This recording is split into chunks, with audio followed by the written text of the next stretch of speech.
présente notre dernier grand témoin, Nicolas Chaban. Bonjour Nicolas. Bonjour Nathalie, bonjour à tous et bonjour à toutes. Alors, on va revenir sur Nicolas Chaban. Nicolas Chaban, voilà, c'est l'homme, pas tout seul, avec une équipe de C'est qui le patron. Quand je vous dis C'est qui le patron, on le connaît un peu, on connaît cette histoire de C'est qui le patron. Hein? C'est pas moi sur la photo là. Et en revanche, si je vous montre effectivement cette brique de lait où c'est produit, vous voyez, ce lait rémunère au juste prix son producteur. Je pense qu'on a tous vu ça dans les rayons. On l'a peut-être même acheté si on était solidaire. Nicolas, pardon ? Ah oui. Alors, ah oui. Oh, on est comme ça, on est en mouvement, donc on s'adapte, on est agile. Est-ce que vous croyez qu'il serait possible de diffuser cette image, parce que pour les coups, on s'est mis un peu devant, éventuellement au-dessus? C'est une demande. Ah, défi refusé. Bon, déjà, ça commence bien, ok? On va s'écarter un petit peu alors. Alors, on va s'écarter. Hein. Ah. Voilà. On va vivre... Alors, attends, tu veux qu'on fasse comme ça, on tourne le dos à personne. Est-ce que c'est mieux, là, déjà? Ouais? Ok. Voilà.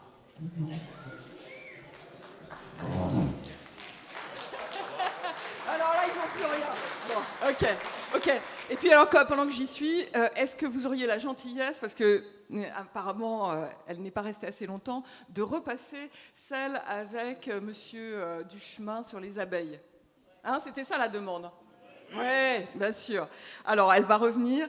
Nicolas, on a eu un apiculteur d'entreprise qui est venu nous raconter ce modèle, le biomimétisme autour des abeilles. Et donc, ce matin, il y a eu un bon mot de notre dessinateur préféré.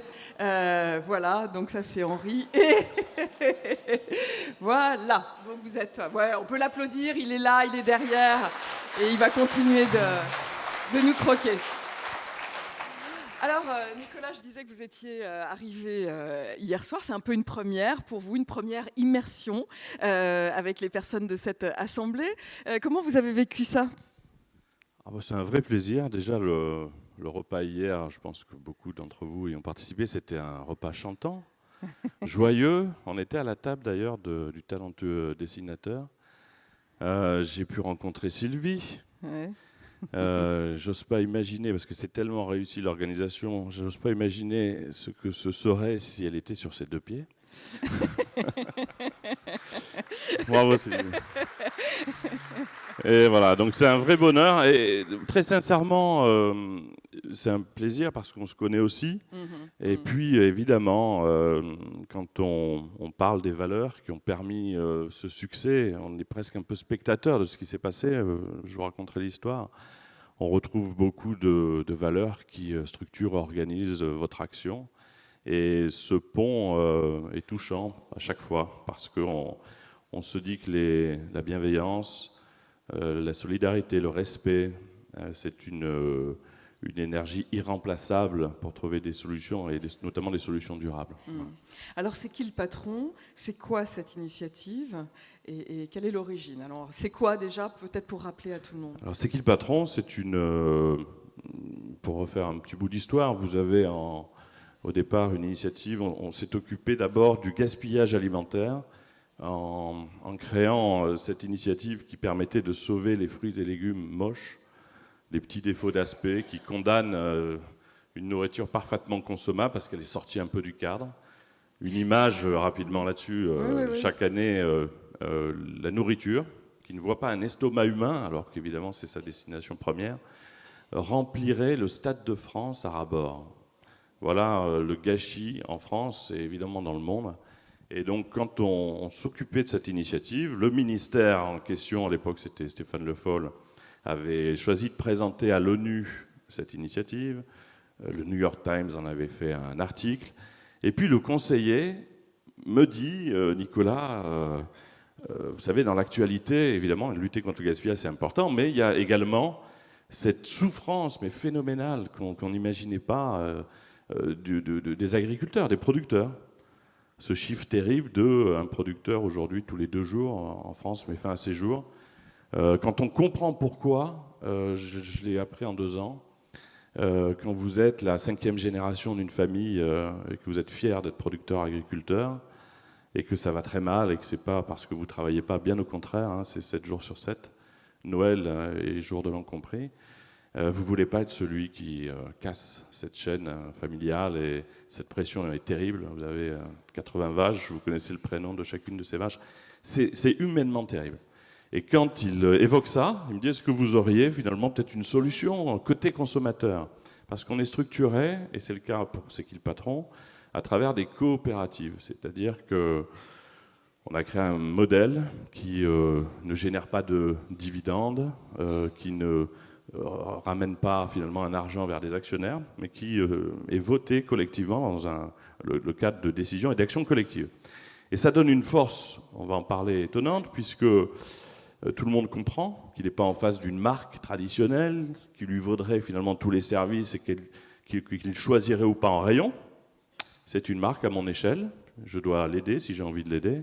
Et là arrive cette énergie démultipliée de centaines de millions d'individus qui en font un succès. Voilà, bon, je vais un peu rapidement. Mais... Donc là, quand le conseiller du ministre me dit « vous n'auriez pas une idée ?» je trouvais ça étonnant. J'avais imaginé que c'était finalement à eux d'avoir des idées. Mais je lui en ai pas voulu parce que c'était assez moderne et parce que c'est pas tellement intelligent finalement quand on n'en trouve pas de solution de se tourner vers les autres. Et je me rappelle avoir dit très instinctivement, mais il manque combien sur une brique de lait pour qu'un producteur vive de son métier? C'est quoi la dimension du problème? 1 euro, 3 euros, 10 euros? Et apparaissent les fameux 8 centimes. 8 centimes par litre de lait pour qu'un achat devienne équitable. Deuxième question, combien on boit de litres de lait par an et par personne? Il a dû encore regarder un petit peu. 50 litres. Mais c'est là qu'est arrivée une équation qui a aidé énormément l'initiative à devenir ce qu'elle est devenue. Si je rajoute 4 euros par an, 50 litres fois 8 centimes, à mes achats de lait, cet argent, cet acte d'achat important passe de bien involontairement alimentant un système qui à l'autre bout détruit de la valeur à une protection du producteur. C'est comme ça, je crois, qu'est né ce socle simple d'une réalité qu'on pouvait maîtriser différemment en tant que consommateur. Et puis après, les réseaux sociaux, évidemment, puisqu'on n'aurait pas pu le faire autrement, ont propulsé cette initiative qui n'avait ni bureau, ni levée de fonds, ni actionnariat, dans une dimension étonnante, mais tellement positive, et on le vit là tous les jours. Et est-ce que ça veut dire, parce que voilà, bon, il y a une idée dans les bureaux, une imprégnation sans doute, on va y revenir, de votre sensibilité aussi. Vous n'êtes pas seul dans l'affaire. Il y a Laurent Pasquier qui est là, donc c'est un homme plus un autre, plus un autre, plus un autre, voilà. Mais il y a un deuxième acolyte. Il y a Laurent Pasquier, et je le disais, je veux vraiment le redire, Laurent Pasquier qui a une foi inspirante, à un niveau que, et je le dis sincèrement, c'est pas mon niveau de partage, mais lui, c'est absolument incroyable. Et il a toujours mis en perspective ce que cette initiative pouvait être par rapport à ses valeurs. Je le dis parce que je pense très fort à lui. J'aurais dû lui dire, d'ailleurs... Il faut, alors, tu sais pas, ouais. Oui, tu vois pas l'image en entier. Voilà. C'est qui le patron? Ouais. C'est un bordel fécond. Mais non, oui. Monsieur, j'ai vécu ça une fois. J'ai cru que j'avais dit un truc drôle, mais en réalité... C'était un moment assez touchant, mais je me suis dit, bon, peut-être que ça a inspiré différemment. Voilà, donc cette autre personnalité a été importante, très importante pour nous. Et parce qu'il y a une droiture, parce qu'il y a l'ouverture aux autres, il y a le besoin de faire du bien. Voilà, ce qui a fait, je crois, que ça a marché. C'est compliqué de commenter sa propre valeur. De lui, de Laurent. Ah bah alors, ça sera plus facile. Laurent Pasquier, qui, dans un projet comme celui-là, se dit plusieurs choses. On fait une marque collective, donc c'est pas la nôtre. C'est une règle absolue. Arrêtons de nous ramener à nos égos. Et finalement, on va créer un principe qui va permettre à la vie collective de s'exprimer. C'est comme ça qu'arrive plus techniquement la part du succès de C'est qui le patron. On veut créer une brique de lait. Cette brique de lait est en gestation. On veut clairement que ce soit une brique de lait qui aide les producteurs. Et là, l'idée de Jenny de Laurent, c'est de dire, on crée un questionnaire en ligne, chacun peut y accéder, et puis on a 8 questions clés. La première, est-ce que vous voulez qu'on paye le producteur au cours mondial, Ils étaient payés 22 centimes du litre à l'époque, les producteurs. Évidemment, non rentable, c'était une première possibilité. Une amélioration des charges, 4 centimes de plus. Et là, la brique qui était à 69 centimes au départ devient une brique à 73. Les fameux 8 centimes, pour qu'il vive de son métier, 77. Est-ce qu'on enlèverait les OGM de l'alimentation? 5 centimes, 82. 1 à 3 mois de pâturage, 2 centimes. 3 à 6 mois de pâturage, 6 centimes ou 4 centimes. En réalité, pour la première fois, on était capable, avant l'arrivée d'un produit, de mesurer ce que des valeurs qui pouvaient être importantes pour nous représentaient dans la construction du prix. Et ce prix à 99 centimes, voilà comment il a... Je fais comme sur France 2, je montre la brique de lait. Je crois que tout le monde l'a bien vu, en fait, Nico. Oui. Après Léa Salamé et Nathalie Le Breton qui me grondent.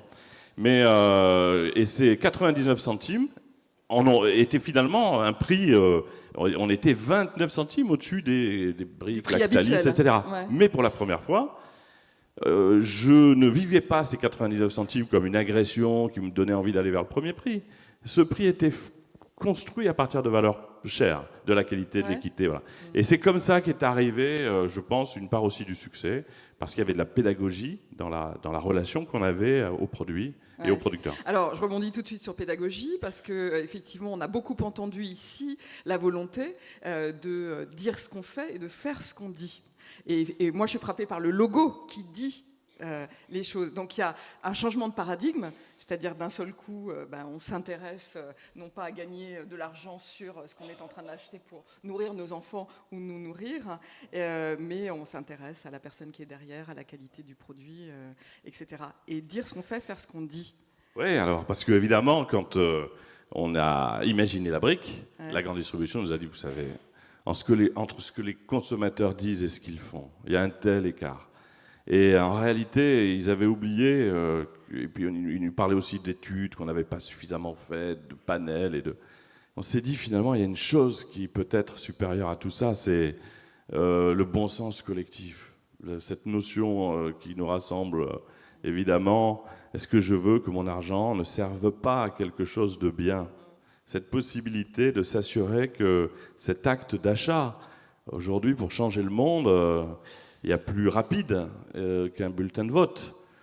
C'est sa carte bleue, c'est-à-dire qu'en orientant des achats vers moins de plastique pour l'environnement, de l'équité, on peut à son niveau donner une impulsion plus grande encore qu'en confiant évidemment cette mission finalement une classe politique qui a du mal maintenant à se positionner. Donc oui, c'était le moment où son acte d'achat était signifiant.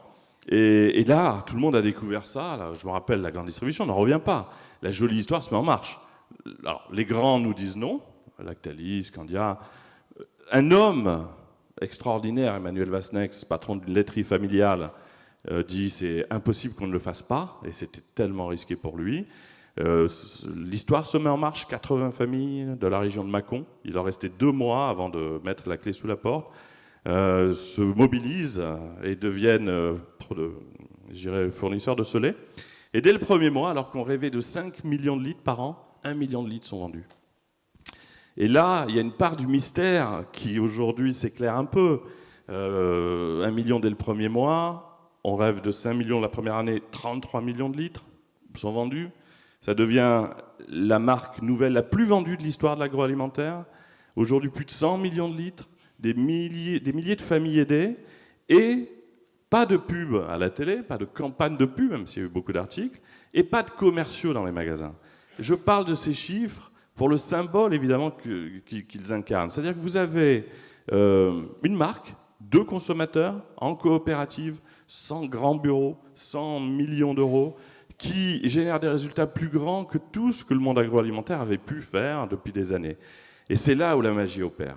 C'est que même nous, les journalistes, nous disent « mais comment on arrive à ces chiffres-là » Ce produit-là, au bout de 2 ans, c'est une victoire collective pour tout le monde. Je vais te prendre ton doudou, parce que c'est un doudou. Ouais, non, mais c'est symbolique de l'histoire. C'est-à-dire que ce petit objet-là, créé par de simples consommateurs, c'est aujourd'hui la brique de lait la plus vendue du rayon lait derrière le premier prix.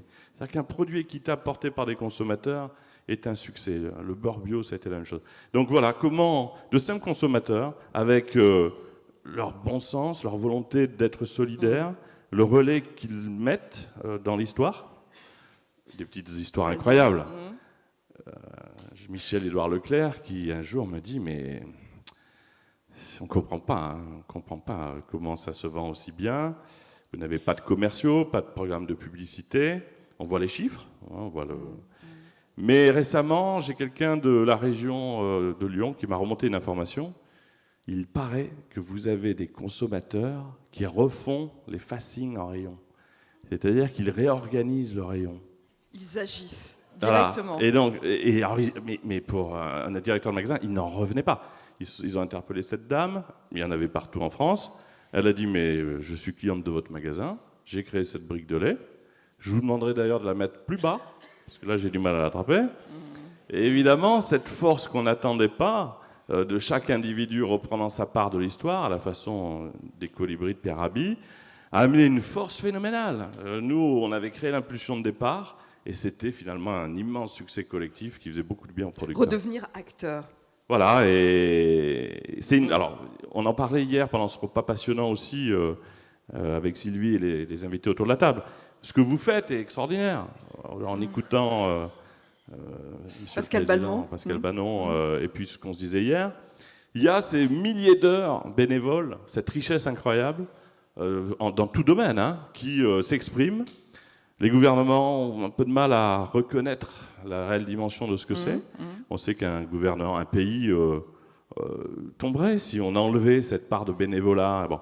Et là, la grande nouveauté, évidemment, c'est ça. C'est qu'on voit qu'une petite marque de consommateurs, relayée par une heure, une action, un geste, cette richesse fabuleuse que sont nos heures qu'on est capable de mettre dans des initiatives collectives, si on le veut bien, ça crée une force qu'aucun système économique préalable n'avait jamais produite. Voilà. Donc c'est vrai que c'est intéressant de voir comment on peut, en se parlant, en se respectant, en neutralisant aussi toutes les parts d'ego. Vous savez, un questionnaire Internet, c'est extraordinaire, c'est froid, ça pose des questions sans créer de tension dans une relation, ça rassemble les gens sur des valeurs qui elles sont incontestables. On a ensemble finalement décidé une chose et ça permet d'avancer. Nous, on en a été des spectateurs privilégiés, mais à la fois émus parce que c'est fou, c'est une histoire, une belle histoire collective.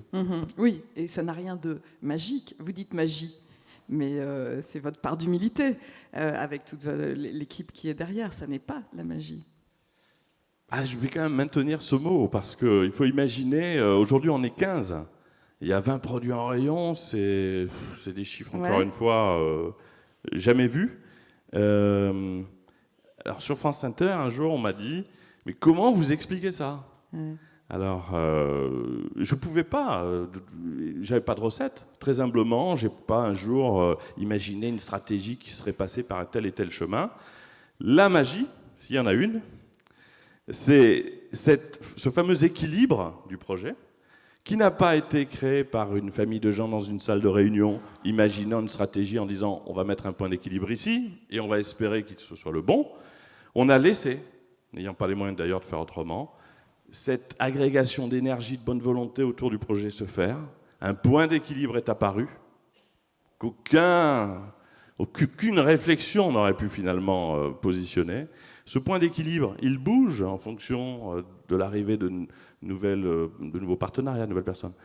Et on peut en parler hier, c'est cette sublime image qui m'a été donnée un jour, mais je n'ai pas trouvé mieux pour essayer de dire que peut-être c'était ça. Vous savez, ces immenses vols, des tourneaux tournoyant dans le ciel, dans des figures géométriques absolument incroyables. Les scientifiques ont bien montré qu'il n'y avait pas un leader. Il n'y a pas ce leader-là. Il n'y a pas un de ces oiseaux qui oriente. C'est une intelligence collective qui s'empare d'un groupe avec autre chose que l'intelligence individuelle qui aurait un peu positionné une stratégie, qui crée cette intelligence globale absolument phénoménale. C'est que le patron peut-être est un peu de ça. Il n'y a pas quelqu'un qui chaque semaine dit on va là, on fait comme ça et on passe par là. Il y a des valeurs fortes. Du respect, de la consultation, le respect de la vie collective. la croyance que l'intelligence collective a une vertu supplémentaire. Et finalement, on va rester très humble, pour l'instant, c'est une autre dimension, un renversement de paradigme, où il n'y a pas de perdant. Parce que le consommateur qui rajoute ces quelques centimes, vous l'avez dit, en échange, il a cette sensation extraordinaire de se dire, pour 4 € de plus par an, je sais que je pose une brique de lait, un beurre, qui, à l'autre bout, nourrit des producteurs qui méritent de vivre de leur métier. Ouais, c'est d'ailleurs intéressant, parce que quand vous parlez des valeurs, il faut savoir que ces produits, aujourd'hui, vont en Europe, vont dans le monde. Du producteur au consommateur. Il est en train de boire direct. Mais ça reprend ce que vous disiez. Mais est-ce que c'est à chaque fois le dessin de l'interlocuteur qui est sur scène? On est représenté sur le... Ah mais oui, mon Dieu. Oh là là. J'ai cru que c'était Jean-Vincent Placé. Non. Non, mais en même temps, c'est toute l'intuition de Jean, c'est-à-dire que vous me disiez aussi à un moment donné, voilà, toutes ces vaches, tout ce que disaient les 80 qui étaient, voilà, toutes ces vaches, peut-être que vos enfants ne les verront plus dans les prés. Ça, c'est juste. Et si c'est un chemin, que ce soit le bon. Quand les 80 familles à Mâcon ne s'en sortent pas 21 centimes par litre, 21 centimes par litre, chaque jour, ils se levaient et perdaient 120 à 150 €. Voilà ce qu'était la perspective d'une journée. Un ami banquier, je trouvais la précision importante, Martial Darbon, le patron, le producteur qui représentait tout le monde, me dit, mon ami m'a dit 2 mois et on arrête tout. Ils ont pris un petit papier qui était une présentation de leur situation. Ils sont allés dans tous les magasins. Et il y avait cet argument incroyable, qui était de dire, écoutez, on ne sait plus quoi vous dire. On est 80 familles autour de chez vous. Ce qu'on peut vous dire, c'est que dans 2 mois, si vous voulez que vos enfants continuent de voir des vaches en allant à l'école, essayez de nous aider. Donc c'était un prisme un peu décalé, qui a aussi amené cette part de volonté personnelle, du premier directeur, de faire remonter l'info jusqu'au sommet de Carrefour, qui a été le premier distributeur. Accueillir une sensibilité et se laisser faire pour arriver sur l'équilibre. Je reviens juste sur la question des valeurs, que je trouvais assez intéressante à mettre justement en relief. Les valeurs, donc le produit est un petit peu partout en Europe, et je lisais qu'en Belgique, par exemple, ils ont rétabli leur propre prix. Mais alors par contre, par exemple, le côté on donne une semaine de vacances, ça n'a pas fonctionné en Belgique. Voilà, il y a la possibilité de donner le juste prix et de rajouter 2 centimes pour que le producteur puisse prendre une semaine de vacances. En France, ça a été voté. En Belgique, et c'est notamment la Flandre, qui a estimé que ce n'était pas une priorité. Donc on voit qu'il y a un arbitrage selon les pays. Absolument. Et là, l'Italie, c'est une tellement belle aventure en Italie, là où on voit une vraie volonté d'aider le producteur. Donc ça dépend des pays. Donc là, le sud de la Belgique, mais là je vais me faire des amis si... Les Belges dans la salle étaient plutôt favorables au fait que les producteurs bénéficient de cette semaine de congé. Et au nord, on estimait déjà que le fait qu'il gagne sa vie était un vrai progrès. Je vais le dire comme ça. Revenons sur l'état d'esprit audacieux. C'est un mot, l'audace, le petit pas de côté. Vous avez évoqué les gueules cassées à un moment donné. C'est quelque chose que vous avez proposé. Avant, il y avait les petits producteurs. Vous êtes porteur comme ça d'idées, seul ou avec d'autres d'ailleurs. Chez vous, qu'est-ce qui vous fait fonctionner finalement? Cette audace, elle vient de quoi? C'est héréditaire, c'est familial? On ose chez vous? Ça s'entretient, ça se cultive, c'est à l'école? Vous êtes journaliste, et c'est la question qui m'a d'ailleurs offert une espèce de psy gratuite, puisque à la 20e question de journalisme, ils disant mais d'où vous vient En réalité, je crois que quand on le fait avec son cœur, ça passe pas par une retraduction intellectuelle. Mais comme on m'invite à y réfléchir, c'est vrai que je me suis rendu compte que toutes les initiatives, à chaque fois, mettaient au cœur le producteur, qui devait avant toute chose gagner sa vie pour que, à titre très personnel, alors je vais faire une minute pour essayer de vous décrire, mais faire une aventure seule, Je n'arrive pas à imaginer, c'est pas un jugement pour toutes les aventures qui peuvent se monter comme ça, c'est tellement triste, quoi. L'affaire et voir une famille de gens autour de vous retrouver le sourire, se mobiliser, ça relance évidemment en permanence votre énergie. Les producteurs dont la vie change et qui jouent avec leurs enfants alors qu'ils étaient dans une vie complètement... Enfin, on a eu des témoignages, mais qui nous ont donné une énergie extraordinaire. Donc à chaque fois, il y avait ce ressort-là. D'où ça vient, je ne sais pas. Vous aviez un grand-père aventurier ? Ah oui, alors après, voilà, j'ai vu dans les articles... Je lui fais sa psy, mais en même temps, je le connais un peu. Oui, c'était mon grand-père, non, mais c'est vrai qu'il était déjà... mais je m'en suis rendu compte peut-être après. Après, Il était à Madagascar, il avait lancé des initiatives qui toujours mettaient un juste prix au cœur de l'histoire. C'est vrai que je l'ai redécouvert après. Il a fait venir le poivre vert. Voilà, le poivre vert, et puis pas mal de choses en Europe. Et puis après, le plaisir, je l'ai retrouvé chez mes frères et sœurs. Mon frère travaille sur cette initiative, j'avais fait le petit producteur avec Elisabeth, et on avait toujours cette conviction qu'il fallait qu'une initiative serve collectivement pour qu'elle ait un sens. Pour nous, c'est l'unique sens de ce qui motive ces initiatives, c'est de faire en sorte que d'autres que nous profitent de la force collective, de ce qu'on peut apporter. Vous avez des peurs ? Ah, c'est une vraie psy, là, alors. Vous avez des non, peurs. Mais c'est parce que vous avez du peur. Évidemment, quand vous avez du cœur, vous avez peur. Ah, du cœur. Non, je dis, est-ce que vous avez des peurs ? Vous avez des C'est-à-dire leurs. que là, on voit une belle histoire. Vous avez l'heure. Non, parce que... Non, vous avez... C'est une très... Vous avez des peurs pour l'initiative. Oui, parce que là, on présente quelque chose qui a si, fonctionné. J'ai une peur immense, c'est que Martina, qui est dans cette salle, votre femme, puisqu'on travaille terriblement et qu'on se voit peu, un jour trouve moins utile de me retrouver un lundi. Ça, c'est une vraie peur. Je lui fais un hommage aujourd'hui. Mais non, la peur... non, alors je vais vous dire, je vais être honnête. La peur des échecs, parce que là, on voit quelque chose de très positif qui est réussi. Vous avez eu des échecs aussi. Vous êtes relevé, vous avez continué. Ouais. Comment ? Alors, on nous a posé la question. Ben, on avait des échecs à partir du moment où on n'était pas dans la même certitude qu'il fallait le faire. Voilà. C'est-à-dire que vous levez un matin, j'habite au pied du Mont Ventoux, vous vous dites, mais des produits qui rémunéreraient pour le producteur au juste prix, en accord avec ceux qui achètent, c'est pas possible que ça ne marche pas.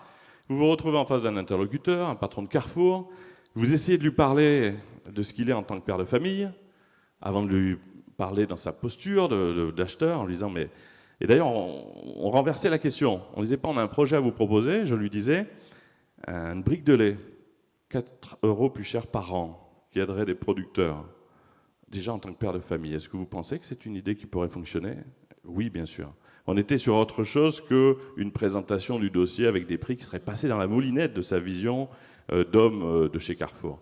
Et c'est peut-être ce lien-là, très humain, très simple, très humble, qui a construit toute cette dimension. Donc, et j'ai aucune peur, vous voyez, ouais. Je me dis que ce bon sens collectif qu'on partage tous, qui peut nous amener peut-être à, c'est peut-être pas sauver le monde, mais à faire évoluer les choses. Vous vous rendez compte, avec les réseaux sociaux, on se met à se parler, on se rend compte qu'on a ce pot commun de valeurs, que humblement on les rassemble, qu'on met une journée par an à disposition de ce trésor collectif qui peut être une action collective, qu'on fait ça sans révolution, sans rien casser, eh bien on est peut-être capable de redonner une dimension complètement différente, même à l'action politique. Parce qu'une action politique relayée par les citoyens, c'est sans doute bien autre chose qu'un gouvernement qui travaille dans son coin pour une masse de citoyens. Vous voyez, c'est pour ça que la politique, je le dis en comité privé, mais dans la presse je ne le dirai pas, mais les politiques viennent nous voir en disant mais il n'y a pas un pont entre ce consommateur et le citoyen qui pourrait devenir acteur, qui d'un seul coup donnerait une autre dimension à l'action politique. Voilà, donc il y a certainement d'autres relais, et j'en parlais hier, ce que vous faites tous ensemble, c'est extraordinaire. Alors 80 000 personnes, c'est ce que j'ai entendu. Combien ? 80 000, non ? De salariés. Salariés. Auquel il faut ajouter les bénévoles. Non, mais si on prend cette dimension-là, si on le met dans une réunion en face d'un ministère ou en disant est-ce qu'on enlèverait cette part d'énergie qu'on vous apporte? Il y aurait évidemment tout un édifice qui tomberait. Et pourtant, la reconnaissance de tout ça n'est pas sans doute à la hauteur de ce que ça devrait être. Pas dans un côté bravo, félicitations, mais dans la prise de conscience que c'est cette énergie-là qui peut faire bien autre chose. Vous soulignez l'importance du digital, que vivent aussi tous les OGEC aujourd'hui en réseau. C'est une des conditions de ce changement de paradigme, clairement. Oui, ça n'aurait pas marché comme bien d'autres choses, mais C'est qui le patron n'aurait pas existé avant les réseaux sociaux. Il y a cette image simple qui permet de comprendre que si j'envoie un message à 100 personnes sur Facebook, qui le relaie à 100 personnes, j'aurais atteint 1 million de personnes. Donc cette équation-là, quand on est simple consommateur, qu'on voit arriver l'initiative, on parle à son voisin proche, même si c'est des voisins virtuels, on se rassure en se disant « mais attends, on nous a dit que seul le premier prix était souhaité ». Non, je me rends compte qu'il y a énormément de gens comme moi qui sont prêts à ramener les 4 € vers les producteurs. Et c'est ce nouveau lien que permettent les réseaux sociaux qui d'un seul coup fait que le distributeur, l'acteur principal, n'a plus la possibilité de faire autrement que de prendre une initiative qui est portée par une masse de gens qui d'ailleurs permettent à son système d'exister. Donc, c'est qui le patron? C'est qui le patron? C'est le... Voilà, et j'avais une petite anecdote, mais qu'on m'avait demandé, je m'étais rappelé, pourquoi ça s'appelle C'est qui le patron? Alors, c'était un jour dans un Auchan. On a combien? 1h30 non, je vais raccourcir, mais... Tu vas pas nous faire François Bayrou? Non, mais il m'a dit, n'hésite pas, ils sont très attentifs pendant... Et n'oublie pas de parler d'histoire. Donc, alors, je vais vous raconter une histoire. C'est l'histoire du patron fondateur d'Auchan, Gérard Méliès, qui vient voir un de ses amis près d'Avignon, ma région. Il est interrogé par TF1, face caméra. C'est rare, il donnait peu d'interviews. Et puis, une petite dame vient d'un rayon, voit ce monsieur avec une cravate rouge et l'interrompt en disant « Excusez-moi, oui, je cherche la mayonnaise allégée. » Qu'est-ce qu'a fait Gérard Méliès? Il est parti, évidemment, il ne connaissait pas spécialement l'endroit, et il est parti un bon quart d'heure jusqu'à ce qu'il trouve ce pot et il l'a donné à cette cliente. Et là, je me suis dit, je me demande si tu ne viens pas de rencontrer la patronne de Gérard Méliès, parce que bien peu de personnes auraient pu l'interrompre dans une interview comme ça a été le cas. Voilà. Donc c'est cette dimension-là qui nous a rappelé qu'individuellement, à notre niveau, on avait le pouvoir peut-être de changer bien des choses. Il y a quelque chose qui résonne ici très fortement, c'est-à-dire, voilà, être à l'initiative, ensemble, un mouvement qui se crée, fort, actif, et en même temps, Pascal Balmont le rappelait tout à l'heure, cette humilité à ne pas vouloir à tout prix garder la main. Pourquoi cette philosophie? Pourquoi cet état d'esprit? Parce que ça pourrait partir à volo. Ouais, mais c'est l'idée géniale du questionnaire collectif interactif. C'est-à-dire que si on fait une réunion, il y a de l'ego, c'est naturel, et il n'y a pas de jugement. Un responsable qui veut conserver son rôle et sa responsabilité va installer sa vision, on ne va pas lui contester, et puis il y a une espèce de neutralisation, peut-être du niveau beaucoup plus simple de relations et d'échanges qu'on peut avoir sur des valeurs communes. La dimension de ces questionnaires électroniques, un peu froids et évidemment moins humains qu'une relation humaine, qui sera toujours là, c'est de pouvoir rassembler un pot commun d'intérêt. On désengage un peu la dimension d'ego. On nous a demandé récemment comment on pourrait faire pour la vie citoyenne et politique. Alors, ce n'est pas un projet, mais ce qui nous est venu spontanément, c'est mettez des questions simples. Première question, voulez-vous que les choses évoluent? Ah oui, bon, ok, mais posons d'abord cette question. 110 000 personnes auront dit oui. Est-ce que vous estimez qu'il faut qu'on ait cette action collective sans dimension politique? Oui, on tombe de 110 000 à 102 000. Est-ce que vous estimez qu'on peut régionaliser 97 000? Mais les 80 000 qui vont rester auront partagé des valeurs simples qui empêchera au 5e niveau que quelqu'un revienne parler de politique. Donc il faut, par ce système très simple de qui permet de regarder ce qui nous rassemble, évidemment, comme le dit la formule, avant de regarder ce qui nous sépare, et il y a d'ailleurs souvent bien plus de matière sur la première partie, eh bien, quand on refixe ces règles du jeu toutes simples, et qu'on sort de l'ego, on se projette dans une dimension plus simple et plus durable. C'est très humblement qu'on en fait le témoignage, ne l'ayant même pas imaginé comme ça au départ. Hein. On en fait un constat à travers le succès de cette initiative. Et demain, alors, pour vous, qu'est-ce qui se passe? Demain ? Ouais. Alors, je prends le TGV pour Paris. Non, demain. Est-ce que c'est le surgissement de l'imprévu? Est-ce que vous irez ailleurs? Est-ce que vous laisserez faire? Alors, le nous, il est collectif. Ouais. J'ai une réponse simple qui nous a tellement solutionné de vision. Normalement, vous avez une entreprise, vous devez réfléchir, vous dire, attends, est-ce que je ne fais pas une erreur? Est-ce que je ne passerai pas par là? On a des convictions, souvent un peu traîtres pour la suite qui apparaissent. Nous, on ne fait pas ça. On pose systématiquement les questions. La coopérative, on peut être actionnaire pour 1 euro. On ne peut pas mettre plus. Et on devient un votant qui, sur des questions clés, va dire je pense qu'il faudrait plutôt aller dans cette direction ou celle-là. On nous a dit, mais vous rendez-vous compte, il n'y a pas de panel, pas de représentativité. Écoutez, pour l'instant, je ne sais pas si ces grands oiseaux tournoyant dans le ciel font d'abord des panels pour savoir qui est là. Il y a quand même, effectivement, ce socle de bon sens, de bienveillance, mot de l'année pour le Robert, là, en 2018, qui est un sublime, une zone un peu préservée. Donc on fait confiance, nous, à cette intelligence collective, à ce bon sens, cette bienveillance, qui pour l'instant permet à cette initiative d'aider beaucoup de gens et de rendre heureux des gens, et c'est tout ce qu'on a. Et qu'est-ce qui se passe quand vous sentez un individu qui veut prendre la main? Alors on ne le voit pas déjà, parce que évidemment il sort par le questionnaire, vous voyez ce que je veux dire? Ouais. Alors si, donc dans l'air des réunions, de rien, il y a quand même un cadre. Oui, alors, il y a des cadres, un cadre et des valeurs, mais nos réunions ne sont rien, puisqu'elles deviendront finalement un vote collectif. Mais c'est extraordinaire. Les 15 que nous sommes en réunion n'ont plus la possibilité de décider pour tout le monde. Et quand vous posez des questions simples, on a laissé imaginer qu'il y avait une espèce d'élite experte, et un peuple un peu comme ça, monolithique, vous vous rendez compte, 8 millions d'acheteurs de la brique de lait, les sociétaires de l'initiative, il y a des médecins, des scientifiques, des ingénieurs, ils nous amènent une richesse extraordinaire. Donc il faut faire confiance dans l'intelligence individuelle, mais qui se transcende, et se pose, et se mesure, et se structure dans une dimension d'intelligence collective.